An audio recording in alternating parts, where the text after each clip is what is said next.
Olá pessoal, sejam todas bem-vindas, sejam todos bem-vindos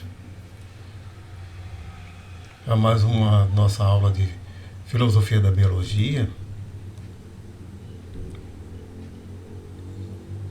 E o tema de hoje é sobre uma abordagem da origem da consciência. Vai ficar bem mais claro, né, quando a gente explicar. É a continuação da aula passada, que foi de introdução. Então hoje nós vamos entrar de fato na evolução da aprendizagem e a origem da consciência, conforme a proposta de Eva Jablonka e Simona Ginsburg, como eu tinha apresentado na aula passada. E baseado no livro, isso já falei para vocês, com livro complementar e mais algumas referências complementares que vão ser colocadas no final, certo? Então vamos lá. A questão é que a abordagem das autoras é uma abordagem baseada na evolução da aprendizagem. O que nós chamamos de consciência como algo produto da evolução da aprendizagem. Certo? A segunda parte do livro, né, que ela fala das principais transições na evolução da mente, seria a história evolutiva da aprendizagem. Né? O capítulo 6, que é a transição neural e os blocos de construção da consciência mínima, ou seja, a origem dos neurônios e do sistema nervoso. 7. A transição para a aprendizagem associativa, que seria a primeira forma de aprendizagem. A primeira forma de aprendizagem sem ser a nível de regulação neuronal. Porque o primeiro estágio, o oitavo capítulo, né, a transição para a aprendizagem associativa ilimitada, ou como elas colocam lá, usam uma expressão em inglês que acho que o que seria equivalente a como as cartas foram marcadas, seria o equivalente em português. 9, a explosão cambriana e suas ramificações, e o 10º é o predicamento do Golem. Então, vamos lá, né? Alguns conceitos para a gente nos situarmos melhor também, certo? Que há duas formas clássicas de condicionamento. Há duas formas clássicas de condicionamento, que isso é abordado no behaviorismo, certo? Então nós temos o estímulo aqui em cima, colocado o estímulo não condicionado, havendo uma resposta não condicionada. Um estímulo não condicionado é qualquer estímulo que gera uma resposta de forma mais espontaneamente, como o cheiro da comida e a salivação de um animal. É um estímulo não condicionado, ele vê a comida, ou ele sentiu o cheiro da comida, e a resposta fisiológica. Isso não é condicionado. E um estímulo condicionado, como no clássico experimento aqui, ilustrado aqui, de Pavlov, que toda vez que um cão ia ser alimentado e sentir o cheiro da comida, a presença da comida, era tocado uma sineta. De fato, esse estímulo, como da sineta, é um estímulo neutro, que não gera resposta. Contrário ali no C. Um estímulo neutro não gera resposta normalmente. Agora, se você associar esse estímulo neutro com um estímulo não condicionado, ele se torna um estímulo condicionado.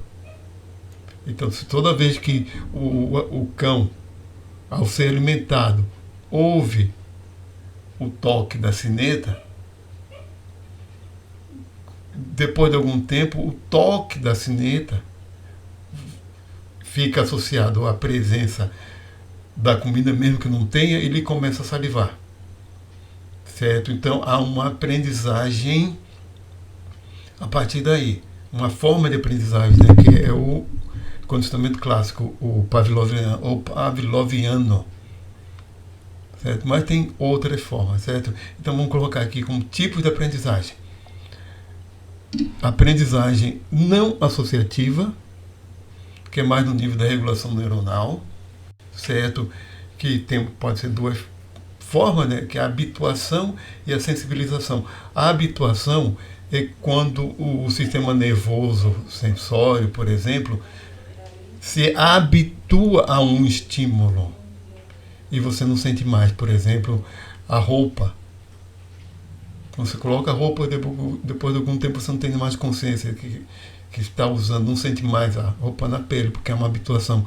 Mesma coisa com o olfato e outros sentidos, né? Você se habitua. Então, o sistema nervoso perde a sensibilidade. É uma questão de regulação neuronal. Né? E a sensibilização, que é o oposto. Quando existe um estímulo doloroso, inicial doloroso, o sistema nervoso fica mais preparado na próxima vez e fica mais sensível, digamos assim, ou com algo que gera algo extremamente repentino. Certo? E a aprendizagem associativa. Tá? Então, na aprendizagem associativa, a gente tem o condicionamento clássico, conforme eu falei anteriormente, para distinguir estímulo condicionado do não condicionado. Né, o pavloviano. Ou as autoras chamam de world learning, que é a aprendizagem a partir de influência externa. Como elas chamam, é a aprendizagem do mundo, porque é de uma associação a coisas, a eventos externos. E o condicionamento operante, que é o instrumental, que elas chamam de self-learning, é o que acontece, por exemplo, quando o animal descobre, dentro de uma situação, como faz para ele obter o alimento. E começa a repetir aquele comportamento para obter o alimento. Porque, como é uma aprendizagem gerada a partir de si mesmo, ela chama de self-learning. Por exemplo, em situação de laboratório, um animal descobre, um camundongo ou qualquer outro animal descobre que se ele pisa numa alavanca, ele recebe o alimento. Então ele vai começar a pisar na alavanca para receber o alimento, e se aquilo for sempre reforçado, houver o reforço, ele acaba aprendendo que a forma de obter o alimento é essa. Na natureza, é a partir da experiência e da tentativa e erro que o animal consegue realmente gerar essa forma de aprendizagem. Né? E tem outras duas formas de aprendizagem associativa que as autores realmente colocam dentro da abordagem delas, que elas chamam essa associativa ela pode ser limitada, da sigla em inglês é LAL, de Limited, Associative Learning, e ilimitada, de Unlimited. Certo? E segundo as autoras, e de acordo com toda a argumentação dela, o livro é bastante denso, com muita informação técnica, que é um indicativo, a aprendizagem associativa ilimitada é um indicativo da presença da consciência mínima. A tese das autoras, né, básica é essa, mas a gente tem que explicar direito também esse posicionamento. Elas usam a aprendizagem associativa ilimitada como um indicativo-chave de que aquele animal que apresenta essa forma de aprendizagem é uma espécie que tem grandes possibilidades de ter desenvolvido a consciência no seu estado mínimo ou basal possível. Mínimo possível. E a gente vai explicar por quê. Não significa que não haja forma de consciência ou de sensibilidade subjetiva em outras situações, certo? Mas elas argumentam que as outras formas de aprendizagem podem ocorrer, digamos assim, de forma inconsciente. Não garante a consciência. Não garante que haja não é uma garantia, né, pelas outras formas de aprendizagem em que seja necessária a consciência para que essas aprendizagens ocorram. Certo? Agora, tem formas mais avançadas ainda, mais sofisticadas ainda. Opa, eu mudei a posição do microfone para ficar bem na minha frente e eu estou agarrando ele o tempo todo. Ajustar melhor aqui. Então, voltando aqui. Então, existem outras formas também mais sofisticadas, digamos assim, de aprendizagem, que envolve coisas além da associativa e limitada. Mas vamos chegar lá. Né? Porque nós vimos, agora vamos dar uma geral do seguinte, uma recapitulação. Nós vimos na biosemiótica, das abordagens semióticas da vida, que um ser vivo, o mais básico possível, como uma bactéria, processa informação. Certo? Agora, como esse processamento de informação gera no ser vivo o que a gente chama de aprendizagem. E como essa aprendizagem gera no ser vivo o que é chamado de consciência. E a partir da consciência, a gente vai ter também o senso de self. A partir que é um passo além. A partir do senso de self. E a gente tem a abstração, a capacidade de abstração, que é de formar símbolos. Então, a gente está seguindo essa sequência, certo? E estamos falando agora de aprendizagem. O nosso próximo assunto vai ser cultura. Então, vamos continuar. A transição neural e os blocos de construção da consciência mínima. Quais as origens do sistema nervoso e as origens do próprio neurônio? Não existe um consenso. Existem vários modelos da origem do neurônio, mas existem alguns modelos mais plausíveis, né? Então, nesse artigo que está citado aí, e na referência, certo, que também é de acordo com as referências de Jablonka e Ginsburg,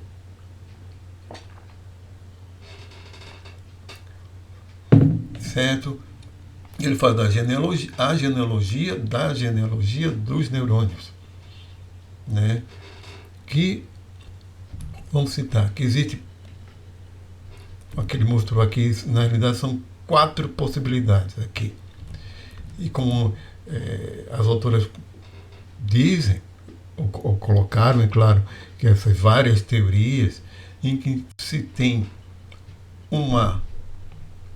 teoria da origem múltipla dos neurônios e da origem simples, única. A origem única foram as primeiras teorias que remete ao pensamento darwiniano. Já desde o final, desde a segunda metade do século XIX, que se considera que todo tipo celular tem uma origem única a partir da formação do ancestral em comum, certo?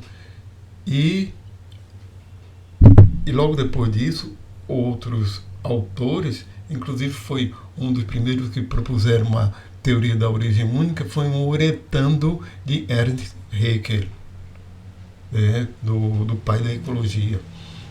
Foi um orientando. Agora teve outros mais adiante que também eram do laboratório de Haeckel, que também ao estudar, no caso, eles ao estudarem seres como poríferas, na realidade, quitenóforas,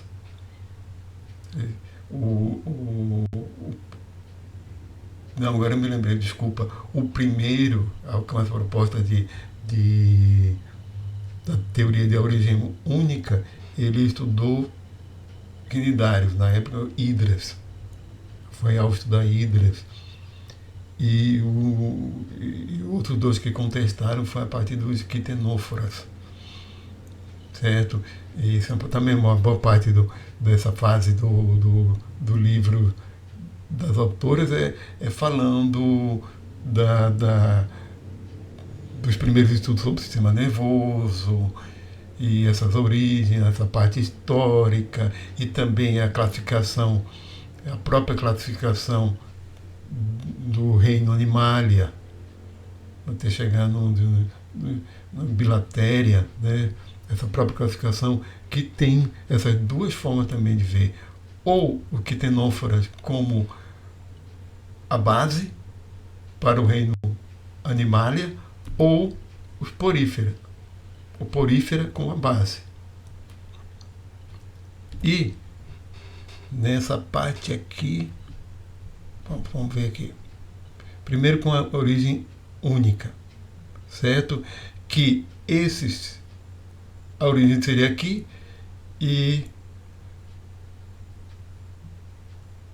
certo? A origem seria aqui, certo? A partir do quitenófora, e quitenófora tem neurônio, esqueci, é um reino, perdão, é um filo bem pequenininho, né? Mas bastante distinto, tem menos de 100 espécies, ou 50 por aí, né? Lembre-se das suas aulas de zoologia, certo? E esses outros não têm, mas é porque a hipótese é que eles tenham perdido, não tenham desenvolvido os neurônios bastante incipientes, digamos, né? E quando chega aqui entre quinidária e bilatéria, é que há realmente desenvolvimento pleno dos neurônios, de sistemas nervosos, sendo que no quinidária são sistemas nervosos ainda em rede e sem aglomerações, são sistemas dispersos, são células dispersas, e em bilatéria nós realmente temos sistemas nervosos desenvolvidos. E aqui, desse lado de cá, a gente tem na origem múltiplas, que pode ter surgido aqui de forma independente desses aqui. De forma independente. Certo? Cadê? Que ali na origem múltipla você tem que um momento. Onde tem aqui que pronto, voltou. Aqui do porífero, pronto, aqui tem nefra ainda. Você tem com origem aqui no ancestral em comum dos bilatérias e quinidária, e aqui dos quitenófora. Certo? Aqui no caso, voltando aqui, desculpa aqui pessoal, mas aqui, bom, tem origem aqui,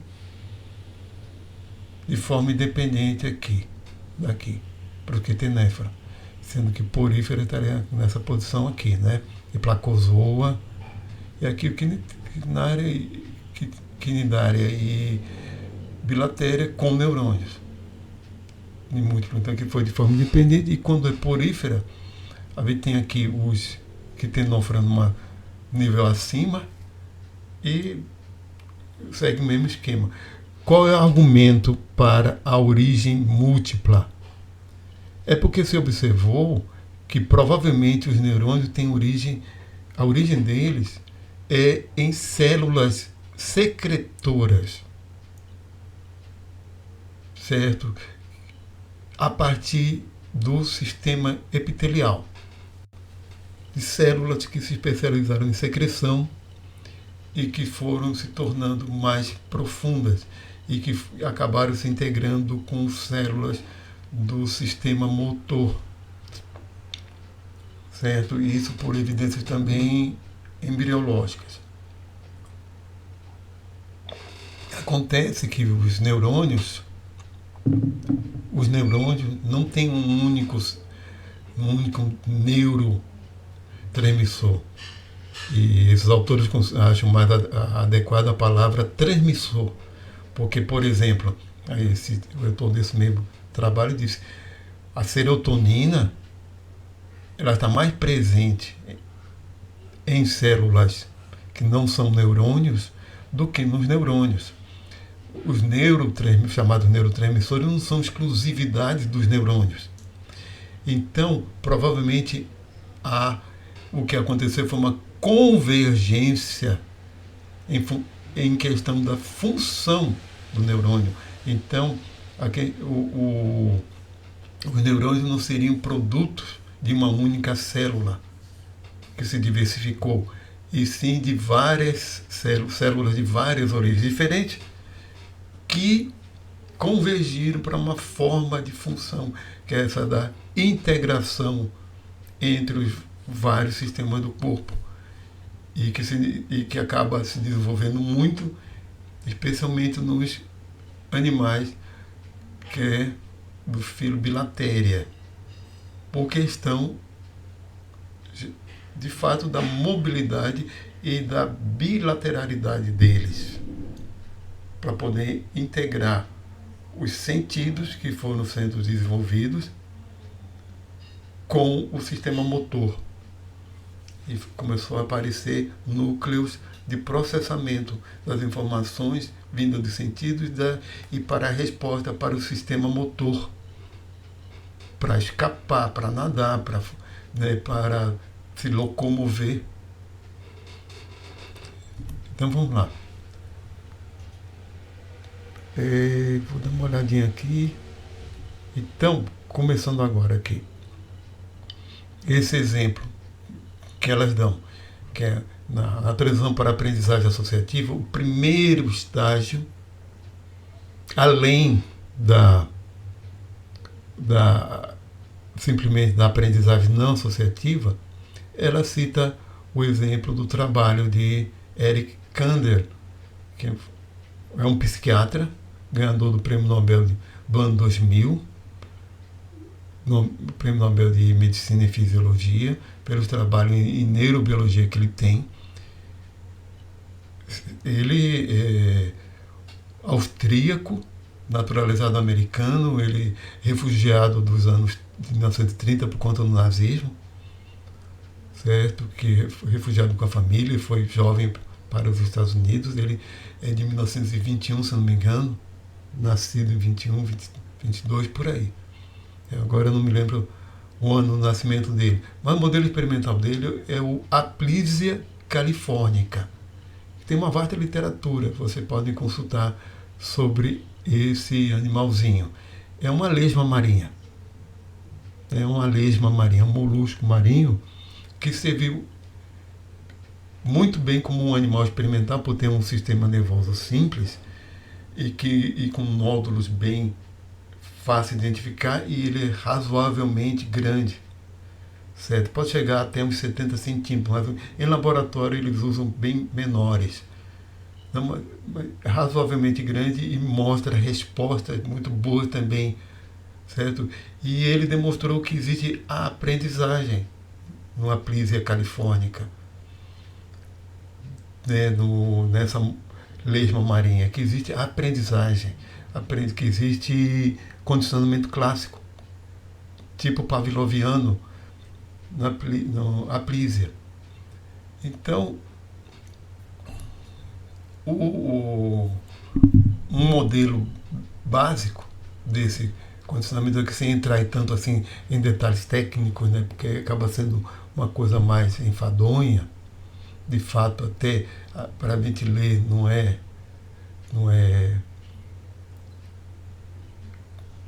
tão fluido, né? Então o que acontece, certo, é que a região da cauda, com os seus neurônios sensórios, existe um interneurônios, áreas de modulação que integram com as brânquias, as guelvas, aqui, neurônios motores aqui, e com neurônios sensores da pele, do sifão, certo? Então, há um sistema integratório aqui em que se pode gerar um condicionamento clássico de coordenar os estímulos não condicionados com condicionados. Com a ativação de interneurônios, dessa área de interneurônios, via, certo, os estímulos condicionados, né? A partir do que acontece é um aumento de uma resposta de cálcio, certo? Nós vamos mostrar daqui a pouco um pouquinho desse mecanismo, mas o que acontece? A aplísia aprende, lendo, por exemplo, num trabalho dele, de Kandel, que se eles aplicam choque, que é um estímulo não condicionado, que gera uma resposta motora na cauda, aplica um choque, ela responde, certo? Se coloca um extrato de camarão, que é algo neutro para ela, na água, não há resposta, mas pode fazer do mesmo jeito que o cão de Pavlov, certo? Se colocar se associar o choque com esse cheiro do extrato de camarão, ou o toque, ou um outro estímulo não condicionado, o que acontece é que ela aprende a responder mesmo sem levar o choque, mesmo sem levar. E isso a partir de um sistema nervoso bastante simples, sem cérebro, e só com alguns nódulos, e se observa que alguns nódulos são centrais na integração desse processo todinho. Alguns nódulos são bastante centrais, que se forem retirados, compromete. Não existe mais essa aprendizagem, mais esse condicionamento clássico. Pronto, isso aqui está um pouquinho mais. Isso aqui são figuras das autoras, de Eva Jablonka e Simone Ginsburg, certo? Em que, na letra A, tudo isso em aplísia, é um modelo que a gente está vendo ali o neurônio central, sensório, o neurônio sensório e o neurônio motor. Na situação A é basal, funcionamento basal, em que, cadê o meu ponteiro que está aqui? Que o glutamato exerce um papel central como neurotransmissor. Com neurotransmissor para integrar para ou sifão ou para a cauda. E quando está havendo uma sensibilização, certo, há uma ativação gênica que aumenta. Não sei se está. Ah, meu Deus. Esse sensor aqui está fogo. Eu sinto aqui porque a ativação, certo, voltando, que aumenta o AMP cíclico, que leva ao que? Ativação da proteína sinase A, que provoca vários efeitos, como abertura de canal de cálcio, fechamento de potássio, certo? E nisso a mudança de resposta para um neurônio motor e a liberação aqui de serotonina. O glutamato e a serotonina são dois neurotransmissores muito, digamos assim, antigos. Outros foram aparecer mais adiante na história evolutiva, mas tem um papel bastante central esse circuito aqui na formação desse condicionamento da aplísia, né? Da aplísia. Então vamos lá. A sensibilização por mais tempo, a ativação mais longa, tá? A serotonina, isso aqui se retroalimenta, certo? Continua aquilo mesmo aqui, certo? E quando há um condicionamento clássico, certo? Há aqui já um mensageiro retrógrado que vai realimentar, então vai haver resposta, certo? A partir do neurônio do sensor, já vai haver resposta já preparada, certo? Já vai haver aquela resposta já está memorizada. Então vamos lá.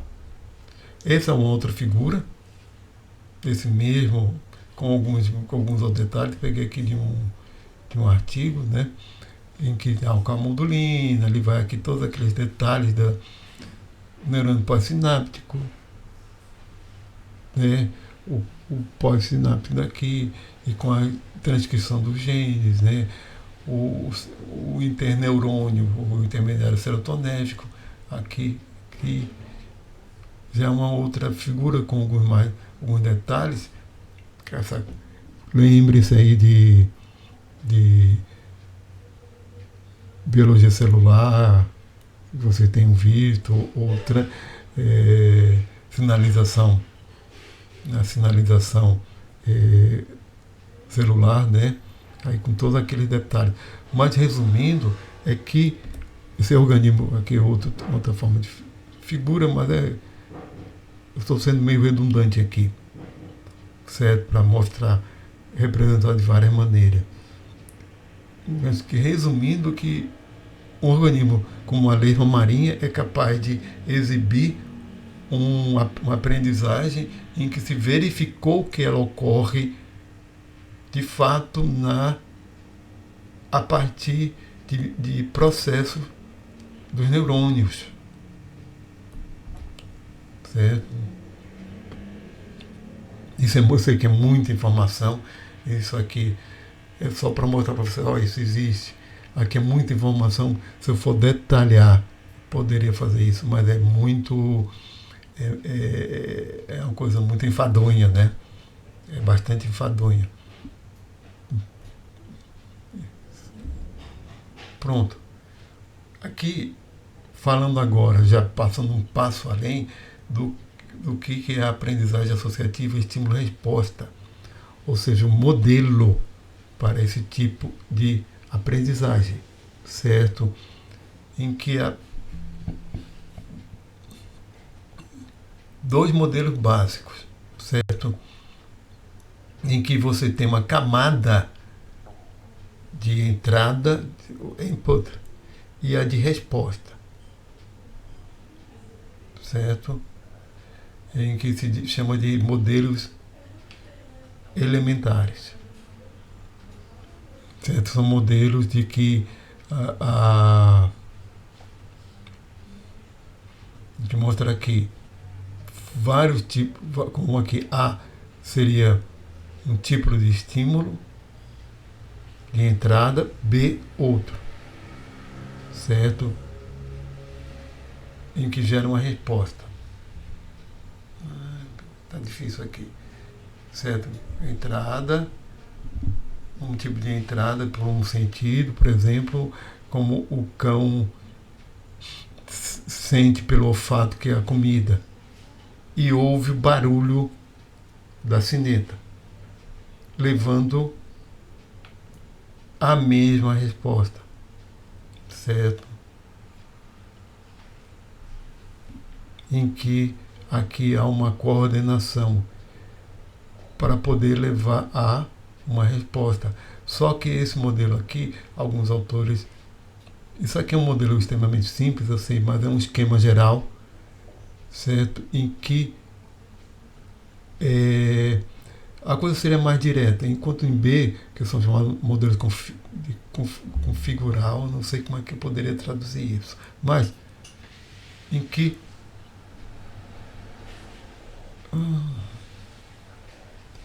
você tem uma camada de entrada, mas também tem uma camada interna antes de resposta, em que o A, o estímulo A, por exemplo, pode estar de forma independente do B, mas os dois podem se integrar formando uma coisa só, e para gerar a externa, em que há uma integração dos dois, como o cheiro do alimento e o barulho da sineta. Certo? Vamos lá. Isso aqui,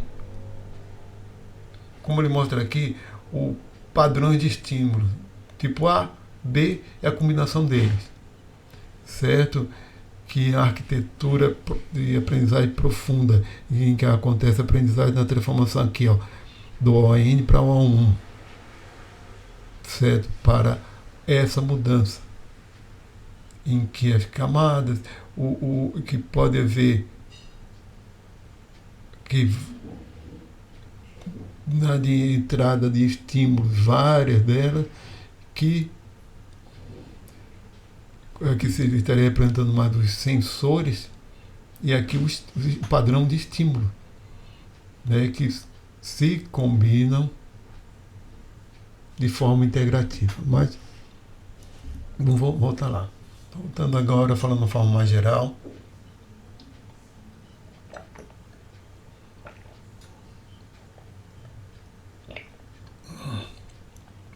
Os quinidários, plateumintos, artrópodes e vertebrados, o esquema geral do sistema nervoso, certo? Os quinidários não têm um sistema nervoso que tenha estruturas centralizadas. Os plateumintos já têm alguma coisa, os artrópodes e vertebrados têm, certo? Tem. Então, segundo Eva Jablonka e Simona Ginsburg, para que haja a aprendizagem associativa, no caso delas é para que haja a associativa, seja limitada, né?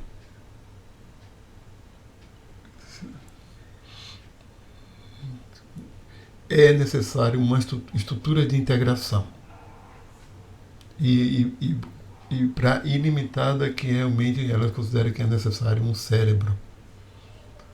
Mas, no caso delas, quando elas defendem que para que haja o condicionamento clássico tenha que haver uma espécie de cérebro, não é no sentido no cérebro, encéfalo, pode ser gânglios, pode ser algo que permita a coordenação. Algo mais elaborado que simplesmente uma rede de neurônios dispersa e de neurônios que só fazem como requisitos de forma bastante elementar entre os dados da reaprendizagem associativa interno. Primeiro tem que haver um processamento hierárquico de estímulos nervosos. Esqueci de definir exatamente o que é, mas vamos chegar lá. 2.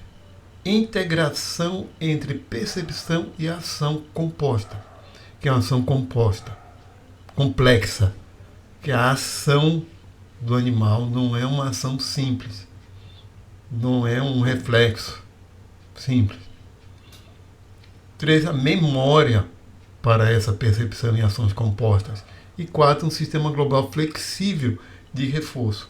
O que elas chamam de aprendizagem associativa ilimitada é aquela aprendizagem associativa, mas que permite respostas complexas.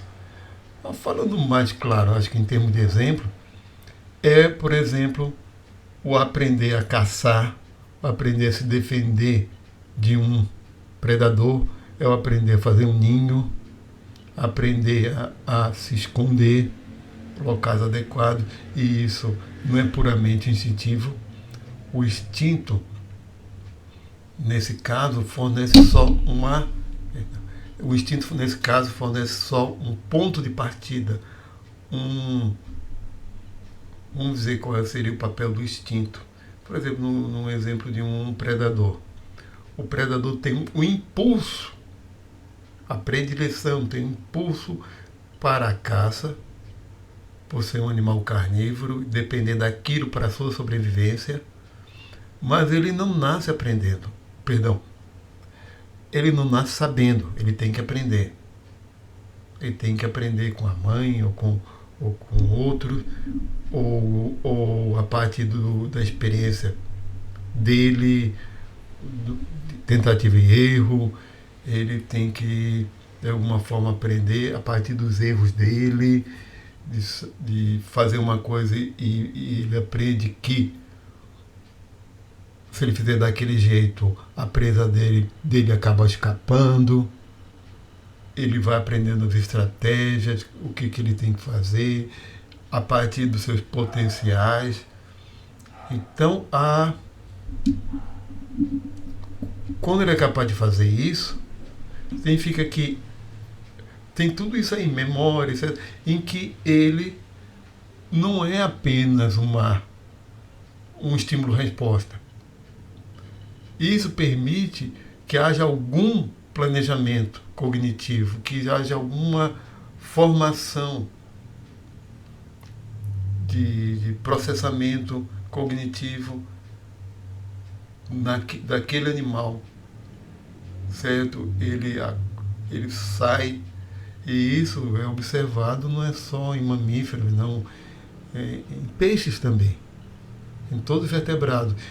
Em alguns, a aprendizagem associativa ilimitada, de acordo com as autoras, já é demonstrada em alguns invertebrados, como artrópodes e cefalópodes.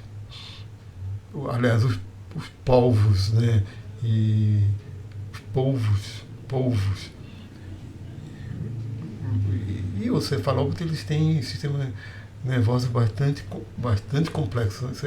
Vamos chegar lá sobre ele. Mas agora, porque é o seguinte, essa aprendizagem associativa e ilimitada significa aquela aprendizagem que é inicialmente associativa, mas que permite ir mais além da pura associação, que permite ele experimentar, testar, variar. Então o animal pode variar a partir da experiência. Ele mesmo pode fazer, digamos assim, ensaios para aperfeiçoar as suas técnicas. Então, tudo isso está indicando o que para a gente? A gente pode imaginar que tudo isso indica o quê? Que o ser que tem essa capacidade é capaz, sim, de ter uma percepção subjetiva, pelo menos mínima. A gente não está falando aqui que ele seja capaz de ter ideias, de ter símbolo, de pensamento abstrato, mas sim de ter subjetividade, de ter percepção já subjetiva, ou seja, consciência, porque a associação tipo clássica, aprendizagem do tipo pavloviana, que é estímulo-resposta, pode ser algo inconsciente, não garante consciência, certo? Mas, segundo as autoras, essa forma de aprendizagem já é um indicativo que há uma alta possibilidade ou probabilidade daquela espécie ter consciência, ou ter qualia, de ter percepção subjetiva. né? É lógico que é possível que essa percepção subjetiva exista, sim, em outros casos também, ou em casos até de seres que não têm a, que não tem essa forma de aprendizagem. Mas ela diz que é um bom marcador, um bom indicativo, certo? Então, continuando, aqui é bastante o esquema dela, nessa próxima figura A, B, C, é, o esquema delas é bastante técnico, mas o que a gente tem aqui é o seguinte: a interação do estado corpo-mundo, aqui no final das contas, o comportamento aprendido. O quadrado são os receptores. Círculos, unidades funcionais. Temos aqui no círculo unidades funcionais. Estão aqui representando as unidades funcionais dos sentidos. Uma de unidade de integração, com esse I de integração meio e o de unidade em inglês. Certo? A unidade AU seria de associação entre todas elas, que aqui envolve demais motoras, que é integrado a outra também de integração de sentidos, sensores, né, dos sensórios, né, e aqui de reforço, certo? Então, essas aqui envolve a parte de sensória, e M de motora, certo? Aqui de associação de integração global, essas com I são de integração, certo? E aqui enquadrados receptores, receptor e aqui motor, certo? E aqui de memória. Agora ela fala o seguinte: isso aqui não são áreas do cérebro, são unidades funcionais do sistema nervoso, conforme esse esquema delas, né? Então, esse 1, 2 e 3 são camadas hierárquicas em que há necessidade para essa forma de aprendizagem em que o sistema nervoso tem uma organização hierárquica e áreas de integração desses diferentes níveis. Essa mesmo, elas citam essa mesmo que essa grande área aqui de grande unidade de associação, como no encéfalo, tem uma região no encéfalo, agora não me lembro qual, em que se demonstrou que ela consegue integrar muita coisa do córtex com áreas do córtex frontal, que é responsável pela elaboração de pensamento, com áreas dos sentidos, como o córtex visual para cá, etc. Em que há necessidade de um centro integrador, porque para você ter essa forma de aprendizagem, você tem que integrar todos os sentidos com memória, com a área motora de interação. Então, são ações coordenadas. Afinal das contas, essa figura A que elas chamam do modelo, o esquema geral, quando há o condicionamento pavloviano. A B é do condicionamento operante. E a C já é a integração, que leva a aprendizagem associativa ilimitada. O mais complicado que seja, inclusive elas falam que aí a gente tem apenas um modelo esquemático. Eu uso o termo, a expressão em inglês que elas usam é toy model, modelo de brinquedo, né? Teria um modelo esquemático, um modelo simplificado, certo? Mas o que é dito aí no final das contas é essa necessidade de algo extremamente complexo para poder gerar isso, para poder gerar essa forma de aprendizagem. E continuando, né? Vamos continuar. Temos que ir além. Porque no capítulo 9 ela fala do Cambriano, a explosão cambriana e suas ramificações. E o que houve no cenário do Cambriano, certo? Que é de 441 milhões a 485 milhões de anos atrás. Há mudanças ambientais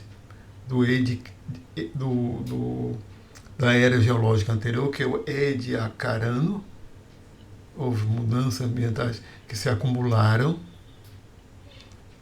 Houve elevação dos níveis de oxigênio. Alguns autores desmentiram também a concepção que essa elevação foi brusca, foi bruta, e que não foi bem assim. Mas também o que se fala atualmente é que a elevação foi gradual e contínua, em que o nível de oxigênio da água, quando chega a um certo ponto, permite a desenvolver organismos mais complexos. Mas só que não só aconteceu isso. Foi um conjunto de fatores, inclusive essa elevação do oxigênio. Houve mudanças também do próprio ambiente, porque no Ediacarano havia ainda o predomínio de camadas, de filmes, de bactérias, de micro-organismos revestindo, formavam uma espécie de plástico, né, de filme plástico no fundo do mar, e isso limitava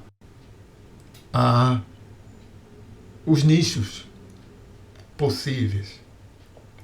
Então, esse filme foi sendo corroído por placófora, se não me engano é o nome, foi sendo corroído por animais que começaram a comer, mesmo eles sendo animais muito frágeis, passivos e bênticos.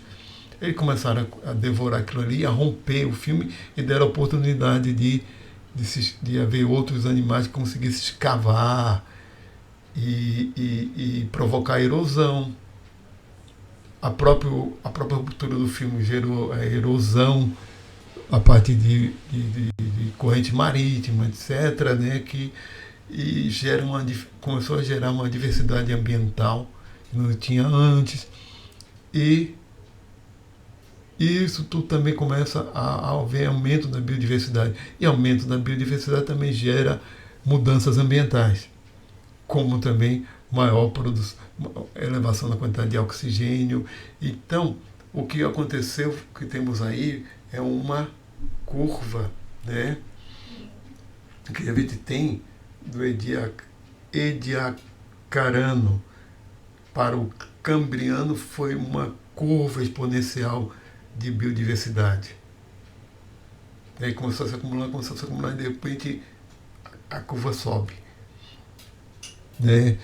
E houve evolução de óleos e outras estruturas sensórias e diversidade também de comportamento, quando acontece, de fato,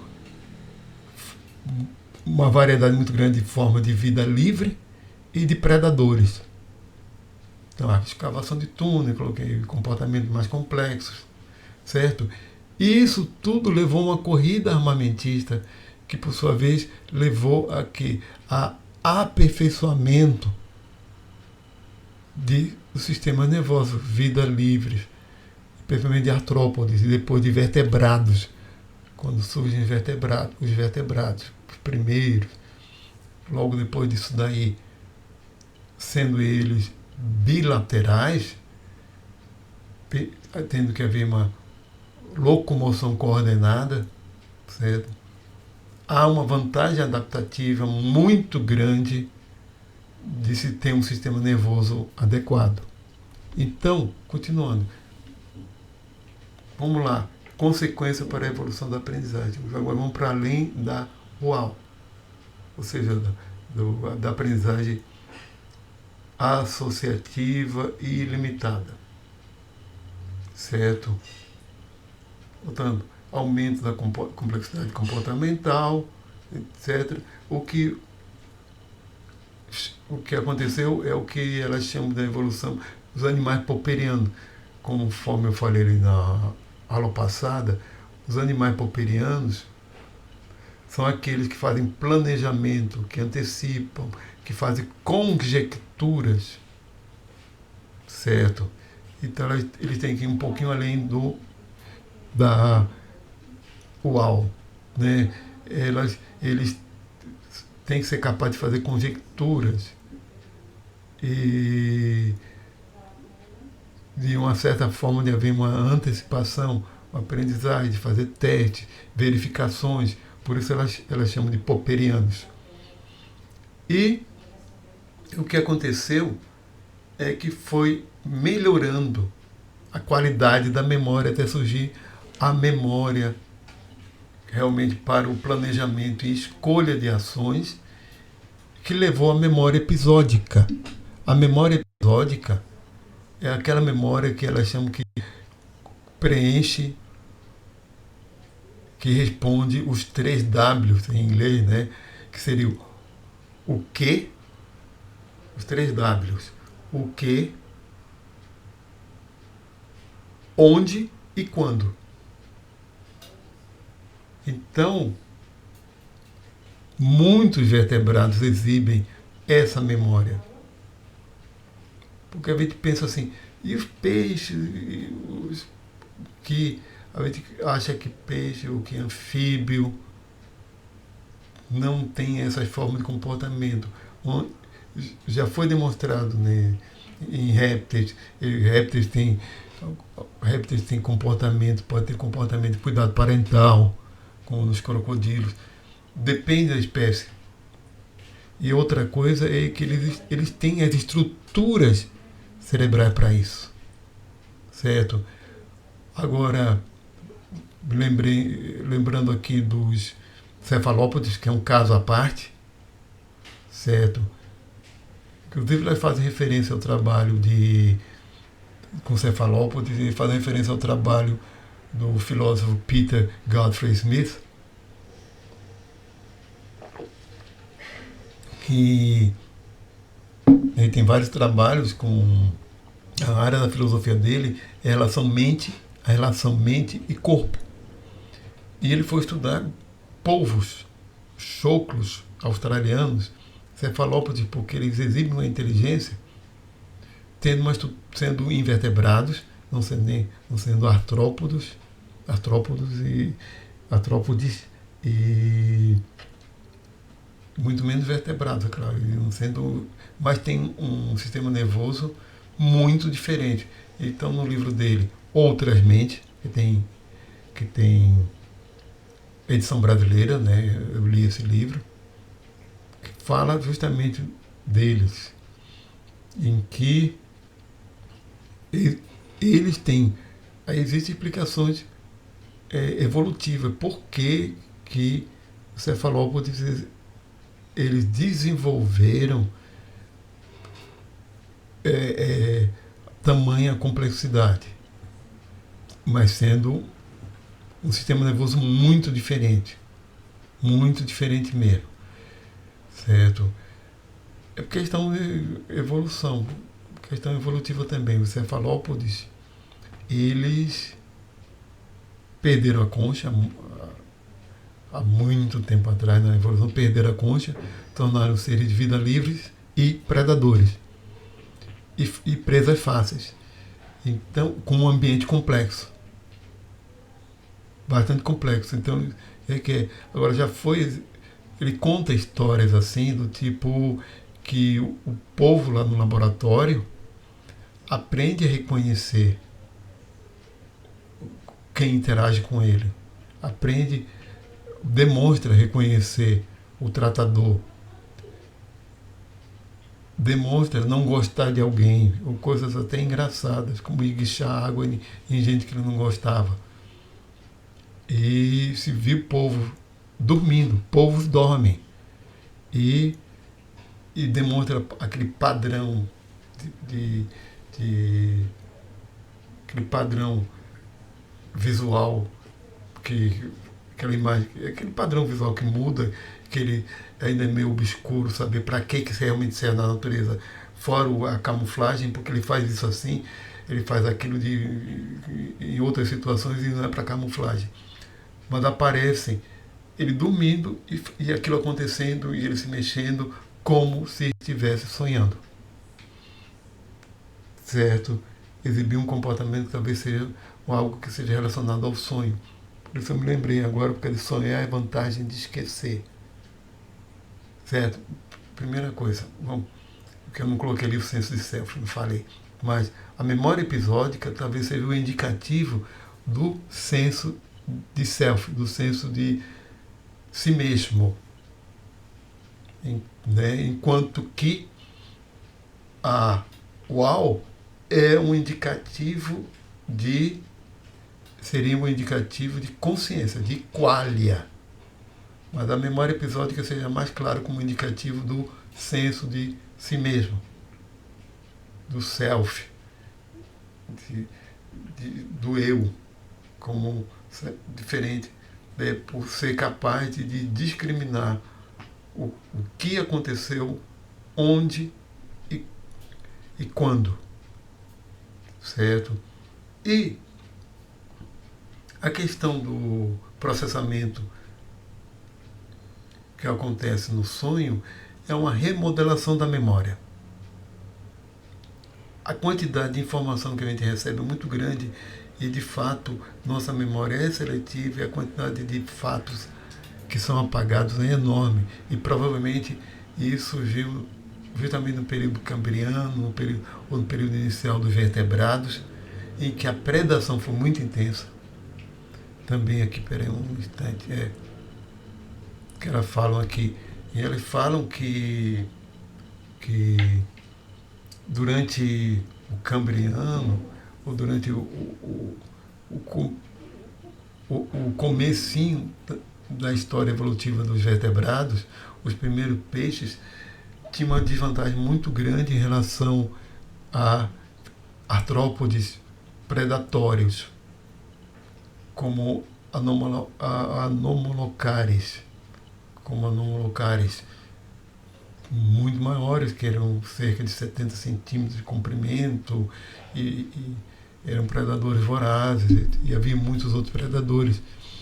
Então, mais ou menos aí que surgiu sistemas, digamos assim, de anti-estresse, de regulação neurohormonal anti-estresse, certo? Que surgiu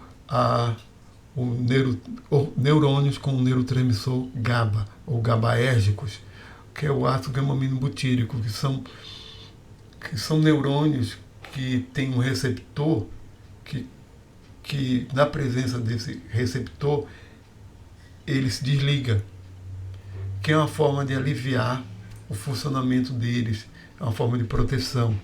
Então, no ambiente de predação, em que o estresse, medo, o nível de epinefrina é muito alto, um sistema nervoso que não tenha algo para compensar é capaz de entrar em colapso, em sobrecarga.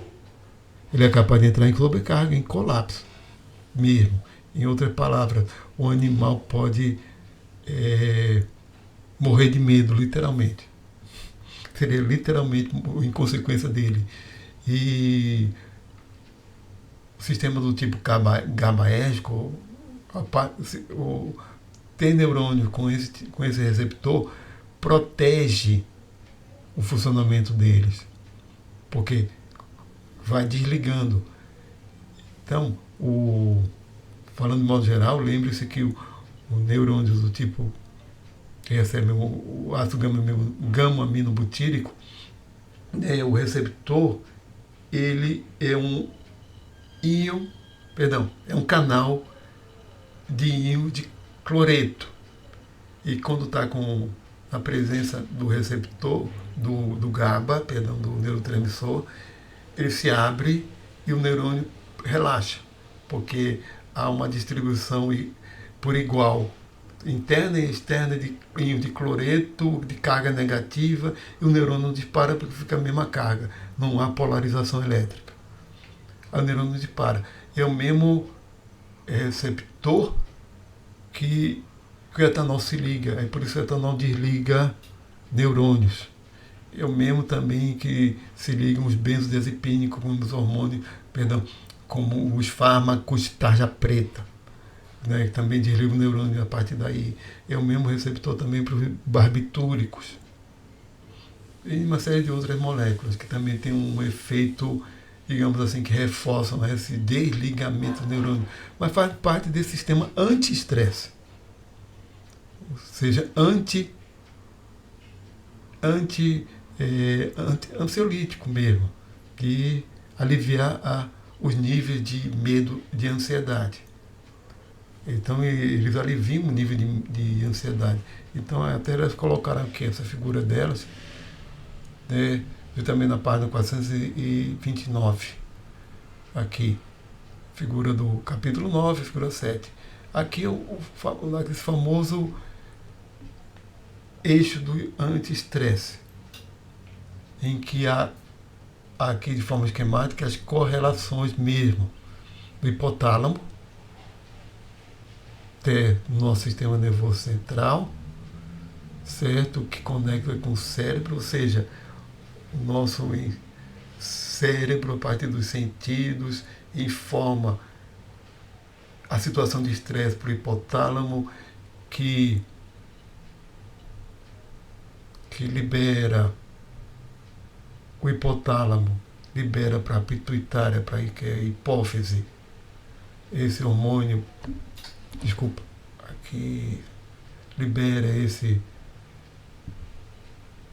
hormônio aqui, o hormônio liberador de corticotropina, que estimula a pituitária a liberar o ACTH, que é o hormônio adrenocorticotrópico, que estimula a adrenal a liberar glicocorticoides. São os famosos hormônios do estresse, que geram respostas ao longo do corpo, inclusive respostas do sistema imune e inflamatório.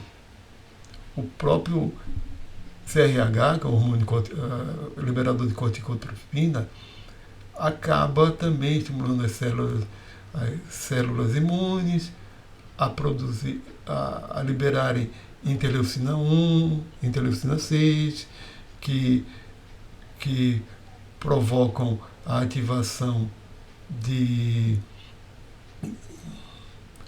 fator necrose tumoral alfa, certo? E também, então aqui o locus células, a noradrenalina também estimula aqui, e assim vai realimentando aqui. Isso aqui também realimentam.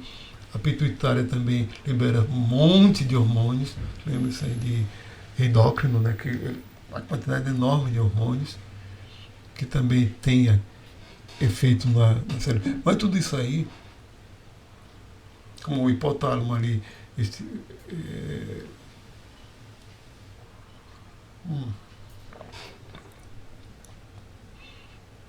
aí embaixo tem vamos ver, como prolactina, etc., todos eles. Sim, mas, olha, isso aqui é uma defesa do sistema nervoso e endócrino para o estresse, para não sucumbir ao estresse, certo? Mas, realmente, quando é crônico, é um tipo de defesa, realmente, que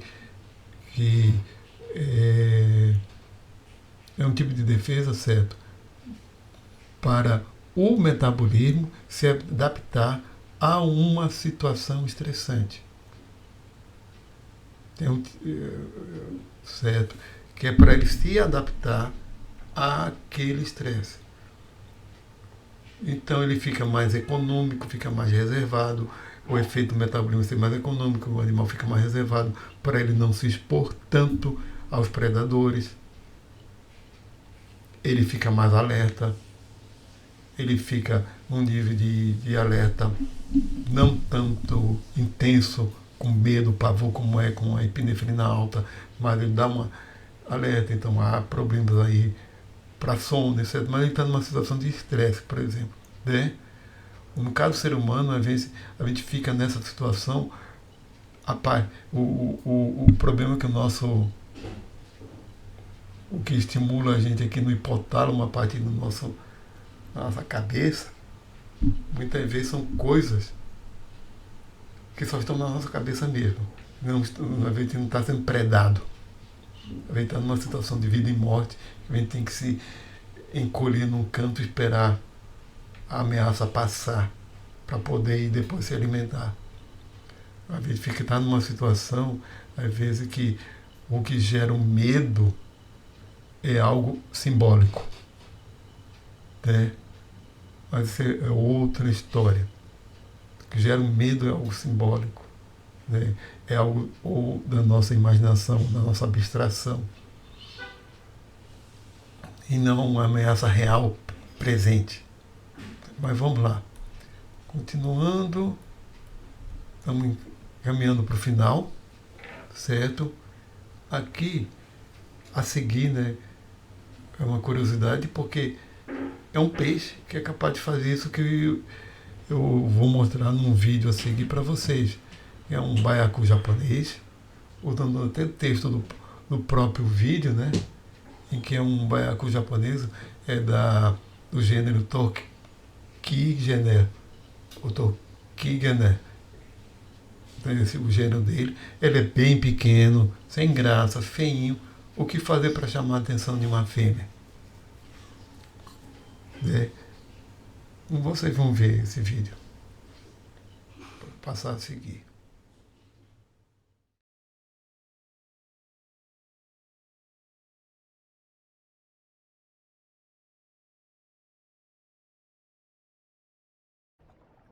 Unfortunately, this small Japanese pufferfish is dull, almost to the point of invisibility. But to compensate, he is probably nature's greatest artist. To grab a female's attention, he creates something that almost defies belief.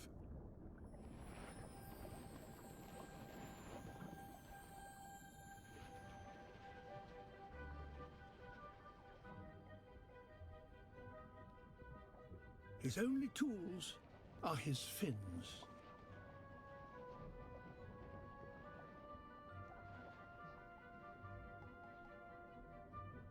In his head, a plan of mathematical perfection.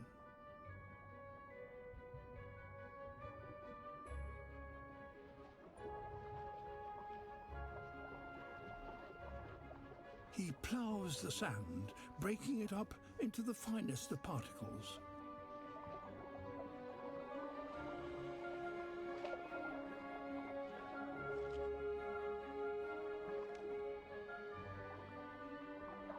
These shells aren't just rubbish to be removed. He uses them to decorate the ridges of his construction.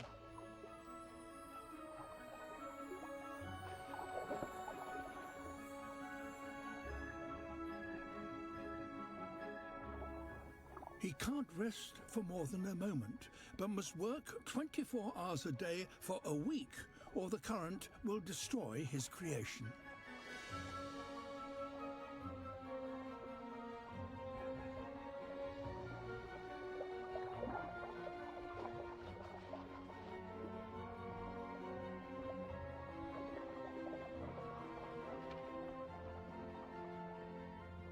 A final tidy up, and his masterpiece is complete.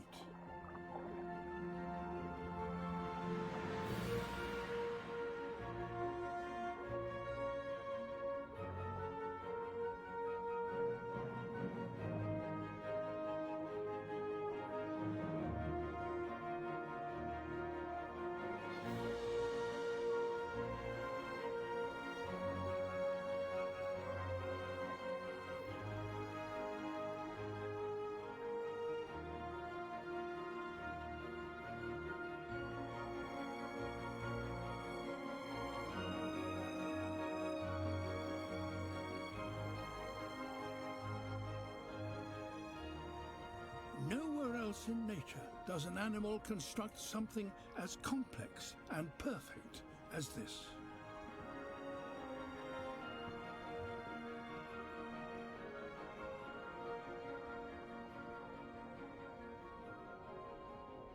If this doesn't get him noticed, nothing will.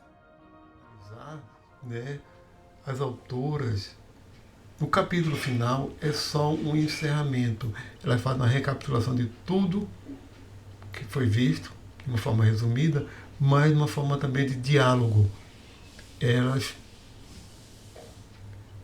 Elas colocam o título como Predicamento do Golem, uma referência a um mito judaico, do monstro criado a partir do barro e por magia.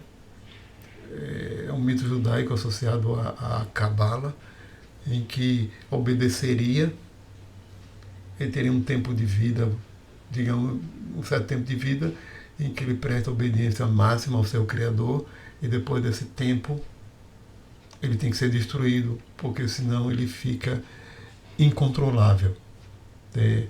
Você pode até pesquisar mais sobre esse mito do Golem, mas a referência delas nesse capítulo é justamente digamos, elas tinham criado um personagem que aparece, que tem um nome em aramaico, que significa o argumento oposto, certo? Em que esse personagem questiona as ideias dela. Esse personagem aparece no livro A Evolução em 4 Níveis, de Eva Jablonka e Marion Lamb. E aqui nesse livro ele só aparece no final. Lá aparece em todos os capítulos, no final dos capítulos. É que se faz, ou seja, esse personagem faz pergunta para ela e questiona as ideias dela. Então aí para fechar o livro, né? Coloca as dúvidas. Isso foi construído a partir do que elas mesmas recebiam de questionamentos e de críticas, né? Vamos encerrando. De novo aqui para um pouquinho. Aqui nossa bibliografia.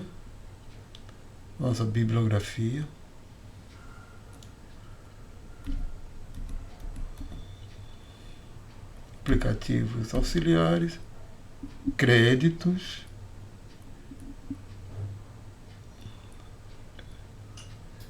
Muito obrigado a todas e a todos, e até a próxima aula.